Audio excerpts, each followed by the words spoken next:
Hi, I'm Angela Trimbur, and this is Good Support, where I sit and talk with women like myself on our experience with breast cancer.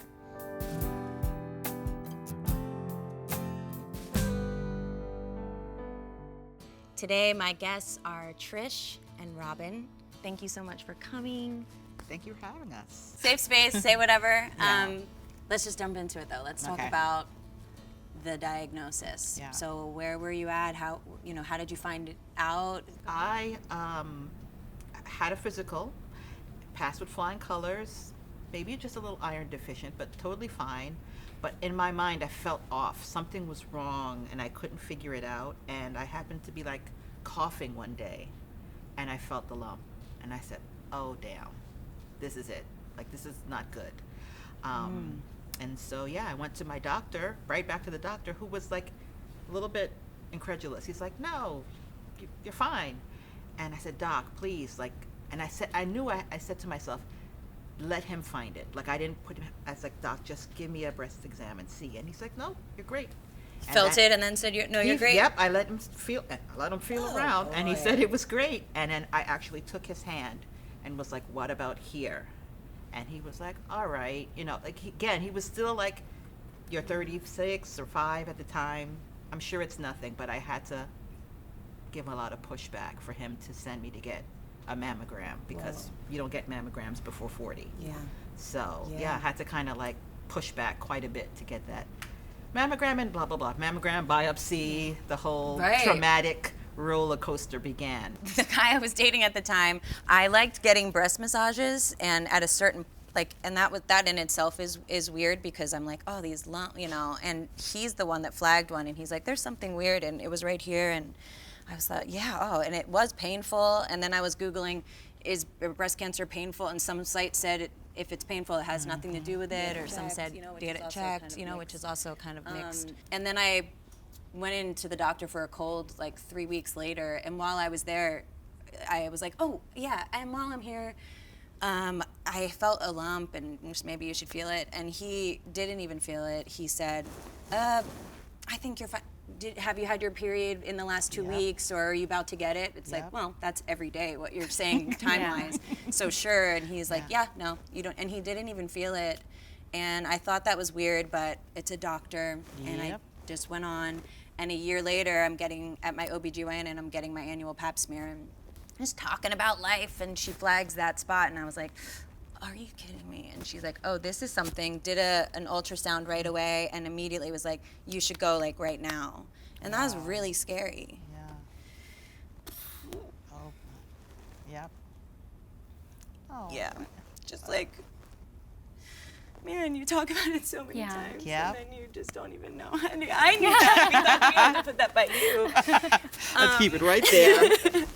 But no, I had to go straight to get it checked at the breast center, and I could sort of like sense the energy of them just being like, it's probably nothing, which is a nice thing to hear, even if it's a script of sorts, which I think everyone's hearing that is probably nothing. And then I had this very beautiful looking marbleized bruise from the biopsy, and had that all weekend, and then they don't call to tell you have to go in, and then I went in, and I brought a friend, and as soon as my doctor came in, her name was Dr. Dang, which I think is really funny. Dang. Dang. She walked in, and immediately she's like, oh good, I'm glad you brought a friend, because it is cancer. Like, she just got right to it and just began bawling, and and one of the first few questions I asked was, can I still breastfeed? That was my dream, and it was like, no, like It's gonna make me cry now. Yeah. Did you have that too? I found the lump on my right breast, just random. I was changing, and all of a sudden I was like, oh, that doesn't feel right. No pain, nothing. And I had a doctor's appointment like a couple weeks later, so I was like, I'll just mention it to my doctor. And he felt it right away, and he's like, let's just get it checked out. So just scheduling issues with getting an ultrasound and mammogram, it took about a month. And that actually came back not positive for breast cancer. There's like, oh, well, you're young, you have dense breast tissue. We just think that it's a growth, but not cancerous. So they actually scheduled me for a follow-up 6 months later, just like, let's keep an eye on it. So wait, just sorry. They did a mammogram. They did a mammogram and an ultrasound, and it wasn't diagnosed at that time. So I go back to my doctor, and he's like, I really want to just make sure we cover all our bases. So he referred me to the local breast surgeon, and she said, I want it biopsied. And in July, I got it biopsied, and the doctor, the radiologist who did it, he actually was quite surprised. He was like, this doesn't look like normal cancer cells. He was like, I think it might just be a growth or something. Wow. And so he's like, yeah, I'll call you tomorrow, and you'll hear a call from me right away, and I'll let you know the results. And so I kind of walked out very calm. And the next day when I got the call, he was very nice, but it was a phone call, and I was by myself in the room. My husband was at work, and did you know it was going to be a phone call? I knew it was going to be a phone call. Okay. Yeah, because he was like, I don't want you to wait. I want you to get the information as soon as possible. And that's when he said that it's actually breast cancer. Wow. And I just was in shock, writing notes and as much as I can, and taking it all in, and not really knowing, like, based on what he said, it was a good prognosis. But based on what I was feeling, everyone was telling me, oh no, you're fine. Oh no, let's just check it out, cover all our bases. And then I got the diagnosis. So that was very, very surprising. My husband was awesome, taking notes, everything. He would review it with me after appointments, because I couldn't process it. The earlier breast cancer is detected, the greater your chances are for survival. Schedule a mammogram starting at age 40, and if you're in your 20s and 30s, be sure to ask for a breast exam when you're at a checkup with a doctor. The earlier it's detected, the better your chances are. Let's stay on top of this. Go to genius3dnearme.com to find a Genius exam in your area. I feel like when you first hear anything, like in TV and movies, right after you hear it, the way that cancer is depicted, it's like womp, womp, womp, womp, like you can't hear it, it just zones out and everything. That's how I feel. And I always had someone go with me too and take notes, or I would record the session, and because sometimes I drive home and I'm like, I actually don't remember anything that just happened. It's crucial information. It's crazy. You get all the. I mean, you're waterboarded with huge long words, and I just said at one point I was like, talk to me like I'm 3 years old, like emotionally and also technically, like just say blah blah. I don't know why. I don't know if it's like a sickness. I don't know. Like I often daydream about when I was diagnosed, the day of.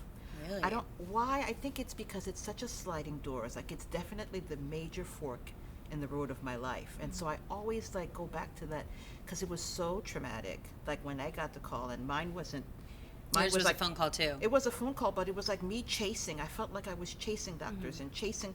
Can you call me back? Is the doctor there? Can I left a message? And so I finally got the call back that it was cancer, like after the workday was over. So, and it wasn't even my doctor that called me to tell me. And they're like, so it's positive for invasive ductal carcinoma, and you should follow up with your doctor. And have a great weekend, because it was like a Friday. And so like, it was so, I think I was like the story, like I took to my bed. Like I took to my bed for like 3 days because I was just so devastated. Did you tell people right away?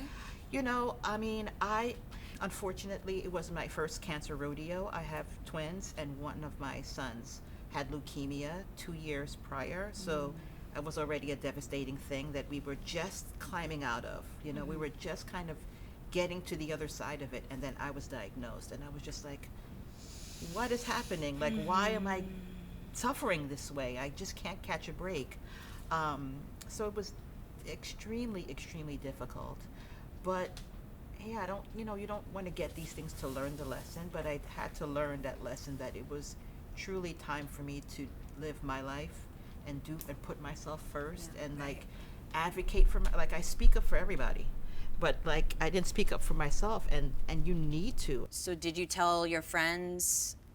How did you tell your friends? I was so private when my son was sick that I realized that I needed support. Like I wouldn't benefit from just locking myself away. So I did tell some friends, and you're so vulnerable. You find yourself like, because I'm a do-it-all, take charge, I found myself just needing all that time, needing support, needing comfort, needing, it was like the worst, but it really allowed me to really make space for friends that were true friends, because like I lost friends. Like, some people can't take it.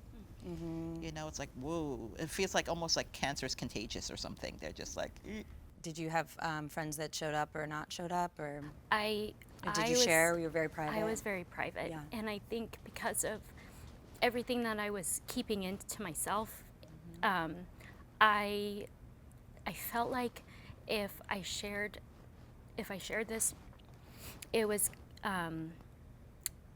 gonna hurt other people.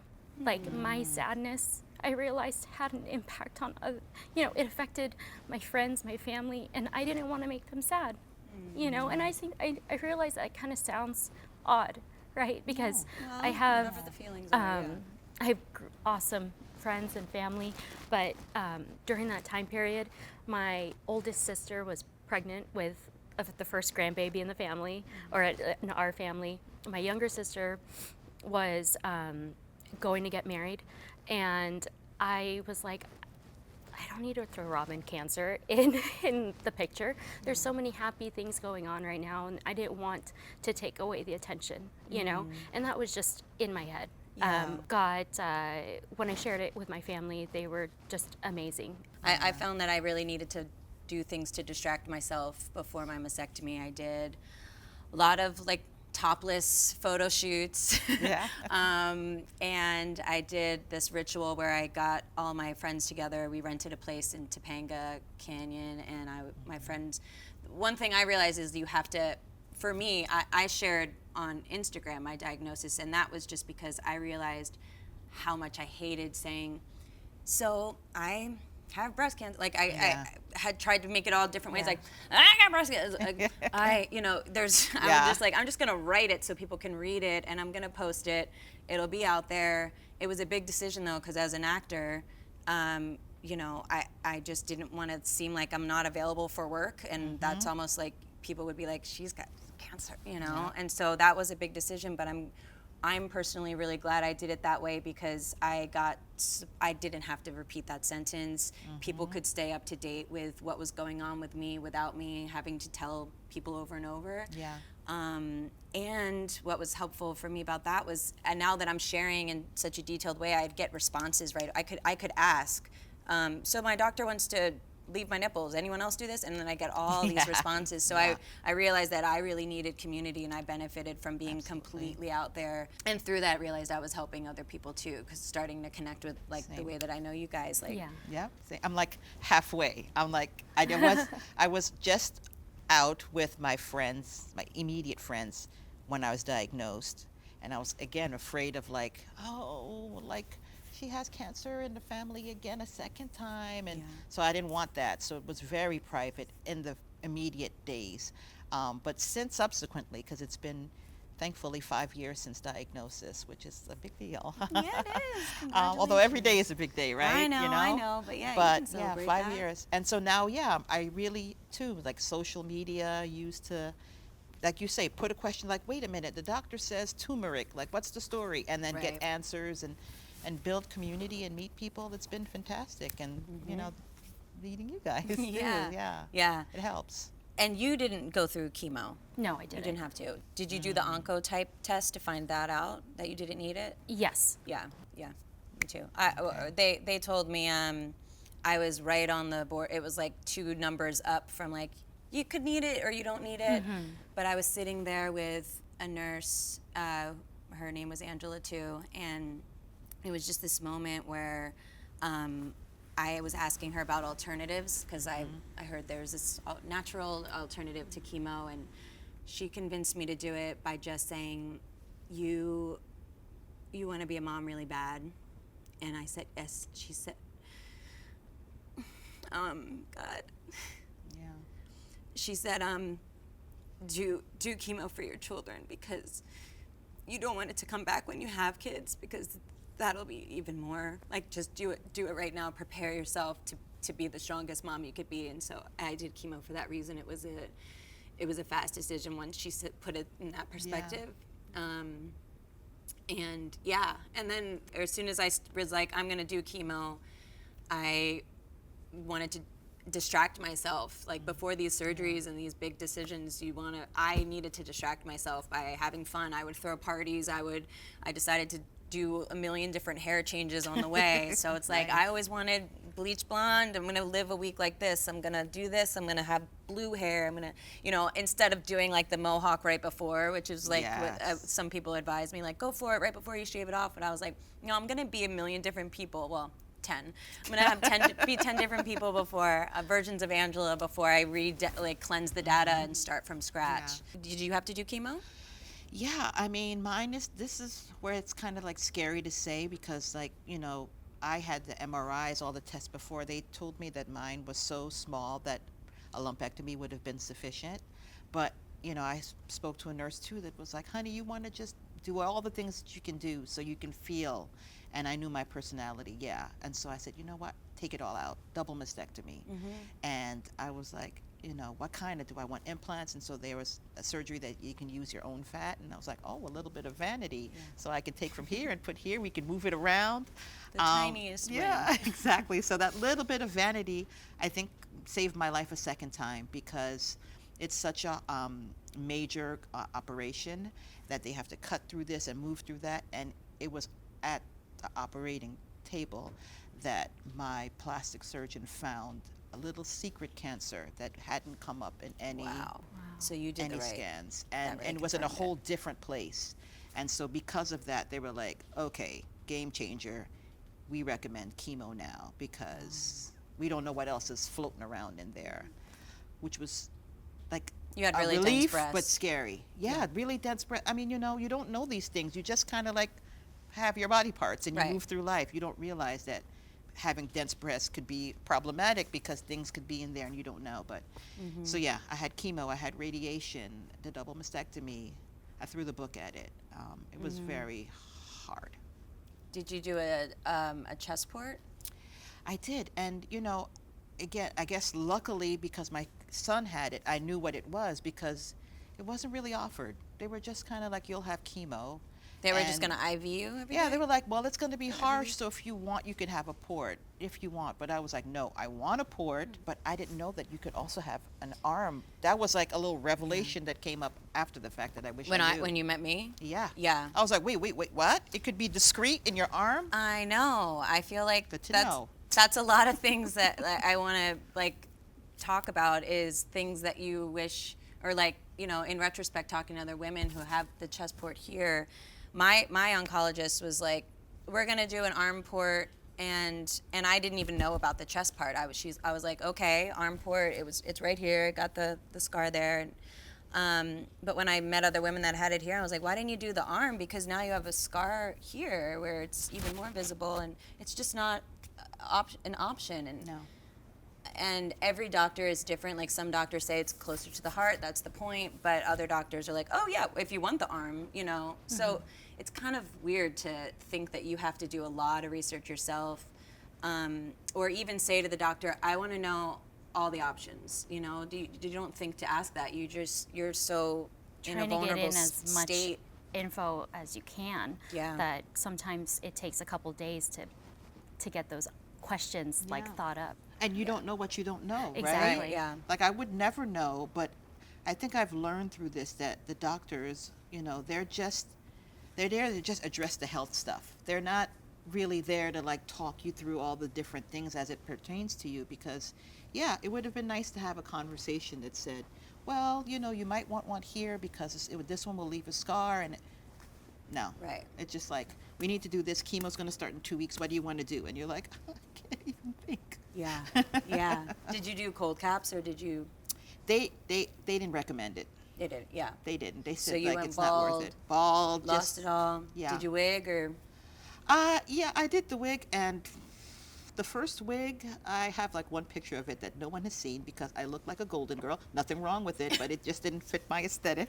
What was it? It was like a B. Arthur kind of like, oh, it was really, really bad. You wore the cap? Or Like just a hat, a knit Oh, hat. like a knit scarf hat. and- Yeah, knit hat, scarf yeah. and a hat because I felt like I was just so exhausted. I couldn't bother with vanity. Like I didn't care to look pretty. Yeah, I did some wigs. I tried. I thought, well, as an actor, I need to have a wig for an audition Yeah. or something, and I wanted a little root so it looked as natural as possible. Wound up having a panic attack, like hacking the fancy wig that I got, and like it looked insane. And then I said, you know what, forget it. I'm just gonna wear the bald head. Some people don't like it when people give you extra attention if they see that you're bald and sick and going through something.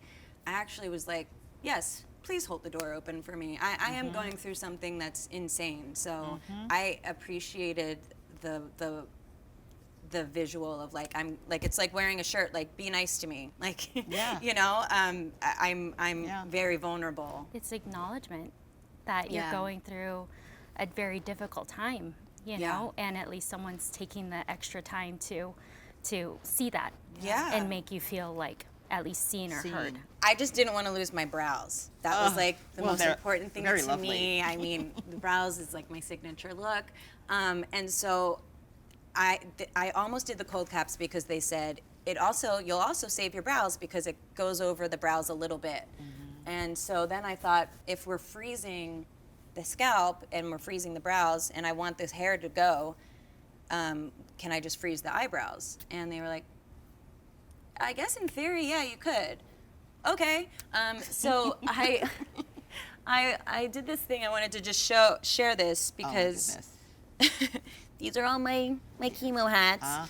But I got these circle ice packs, and I did a lot of research. I tried the eye mask that you know, those little superhero looking ice masks. They didn't work as well. So you take these, you buy a bunch of these, you put them in a little cooler, you take them to chemo with you, you pull them out. While you're getting the drip, you put them on like this. I also did actually, well, whatever. And then I'd put a beanie over it, like this. It looks ridiculous. Oh, The no, nurses it's were very like, stylish. But it worked. Huh? but it worked. And so I would just sit like this. I'd have my friends, they're just blind talking to me. And then when it was warm, I would switch it out. And I kept my brows. Oh, And wow. I would say 70% of my brows stayed and the rest were gone. And so I really think it's cool to know that, because It the is. brows is like what makes you, like losing the brows is what's really like, oh, you know. No, that's so, a good tip, honestly, because I was not as devastated when I went bald. I was kind of like, meh, it Right. happens. How was the process of radiation for you? I didn't need it. I don't know what that was like. I think it was more so physically it wasn't too bad until the very end, because you just get really tired. Like I didn't realize that it was, you go in, you get radiation for a couple minutes, and then you're done for the day and you come back in. I think I had around, I want to say less than 30 sessions, so it was 5 days a week for however many weeks that is, 5 or 6 weeks. But towards the very end is when I just got really tired. And I think it was just because it was getting sore. I did have cording, so and that didn't hit until the end, and actually it came back like a year later. And I'm like, I thought I was done with this. Why am I having, and it would radiate all the way down to even my fingers. And so, and it was just more of, it's nothing that you can see, you know, so I kind of felt, and again, it was probably a little bit in my head, but I was back at work on a light duty type of work, and I looked healthy, you know, but every single day I was going and getting radiation treatments. And every single day I was trying to do my stretches so that I would have a little less pain. You know, and I'm like, And mobility. You couldn't immobility, reach yeah. I suggest that because you know, when people find out, they say, "Let me know how I can help," or Yep. "I'm here for you in any way." And sometimes you hear them say that, and then you don't hear from them again. Yeah. You know, it's like it's as if in that moment you're supposed to say exactly. And I would start to take people up on it when they would say, "Let me know if there's anything." I'm like, "Yeah, actually tonight, could you come and I'm just gonna lay in your lap and we're gonna watch 90s music videos and just play with my hair." And they like the specific. They're like, "Okay, I could do that." Instead of like, "Yeah, I'll let you know if I need a." It's like, be specific. People Yeah. want to help. They want to Yeah. just know, and they don't know, and it's such a delicate thing that Yeah. they don't know what to suggest. Do you want me to come play with your hair? Like, just Yeah. really thinking about what brings you joy and doing whatever you can to get that joy during this process was really helpful for me.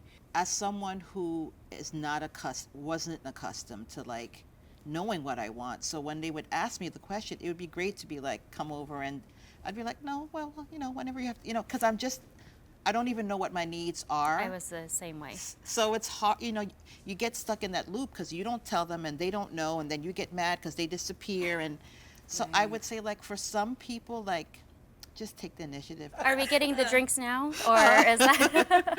Well, Yeah, actually, no. No, but thank you so much for sharing and, Yeah. and making your journey to come here Yeah. and sit here with me and share and be vulnerable. And thank you for everything that you've shared. And Yeah.